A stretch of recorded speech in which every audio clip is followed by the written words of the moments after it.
Габдулла Тукай, милли моңнар. Ишеттем мин кичә берәү җырлый. Чын безнеңчә матур милли көй. Башка килә уйлар төрле-төрле. Әллә нинди зарлы, моңлы көй. Өзелеп кенә әйтеп бирә. Татар күңеле ниләр сизгәнен. Мискин булып торган 300 елда тәкъдир безне ничек изгәнен. Күпме михнәт чиккән безнең халык, күпме күз яшьләре түгелгән. Милли хисләр белән якынланып, сызылып чыга күңеленнән. Хәйран булып җырны тыңлап тордым.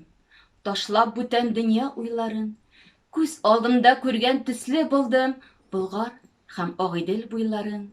Түзәлмәдем. Бардым җырлаучыга. Кардәш, бу нинди көй дидем. Җавабымда милләттәшем миңа. Бу көй була диде. Әллүки.